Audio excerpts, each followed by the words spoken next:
Hello everyone, সবাই কেমন আছো? আশা করি সবাই ভালো আছো। চলে এলাম আবারও একটা নতুন ব্লগকে সাথে নিয়ে। সকালবেলা ঘুম থেকে উঠে ফ্রেশ হয়ে বাড়িতে খাওয়া দাওয়া করে আমি আর দিদি বেরিয়ে পড়েছিলাম একটু পুজোর জন্য কিছু জিনিস কেনাকাটা করবার ছিল, সেগুলো করতে। তো ফার্স্টেই আমরা বেরিয়ে প্রথমে বাসে উঠি। বাসে ওঠার পরে বাসের জানলার সাইডে একটা সুন্দর সিট পাই। সেখানে জানলার সাইডে বসে বেশ বাইরের এই শরৎকালের সুন্দর ভিউটা দেখতে দেখতে আমি যাচ্ছিলাম। তো তারপর কিন্নাহাট ঢুকে বাসের মধ্যে উঠেছিল ঝালমুড়ি। সেখান থেকে একটা ঝালমুড়ি নিয়ে খাচ্ছিলাম, আর তখন বেশ পুরনো অনেক স্মৃতি মনে পড়ছিল। তো তারপর ফাইনালি পৌঁছে গেছিলাম, আর ওখানে নেমে একটা টোটো করে নিয়েছিলাম আমি আর দিদি। তারপর ফাইনালি পৌঁছে গেছিলাম দোকানে, আর ওখানে গিয়ে শাড়ি দেখছিলাম, আর এত কালেকশন কি বলবো, যে যেদিকে তাকাচ্ছি সেটাই ভালো লেগে যাচ্ছে। আর এই যে আমি এই মুহূর্তে একটু জামদানি দেখছিলাম নেওয়ার জন্য, বেশ ভালো লাগছিল দেখতে।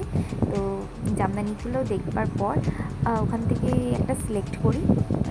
দেন তারপর আমি যাই হচ্ছে বাংলাদেশি তাঁত দেখতে। বাংলাদেশি তাঁতগুলো যখন দেখছিলাম তখন বেশ ভালো লাগছিল। আর কি বলবো, এতটাই পছন্দ হচ্ছিল। এত কিছু কেনা তো পসিবল না, তার উপরে বিয়েতে প্রচুর গিফট পেয়েছি।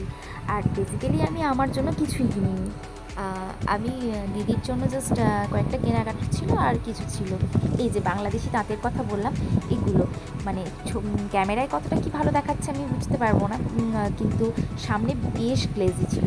তো তারপরে দিদি সিল্ক দেখে নিচ্ছিল, ওর একটা সিল্কের শাড়ি নেওয়ার ছিল।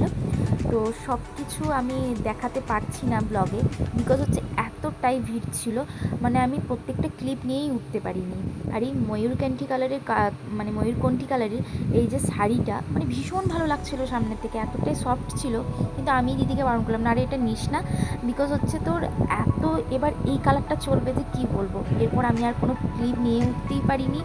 তো তারপরে ওখানে একটু খাওয়া দাওয়া করে জিনিসপত্র বিল টিল করে নিয়ে ওখান থেকে বেরিয়ে যাই।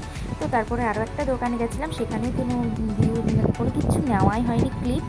তো এই তো তারপরে এই যে রাস্তার এই সুন্দর ভিউগুলো দেখতে দেখতে আবারও বাড়ির পথে রওনা দিই।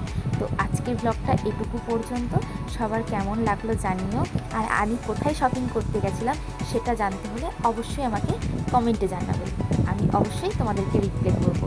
তো ততক্ষণ সবাই ভালো থাকো, সুস্থ থাকো, আর সবাইকে বাই বাই।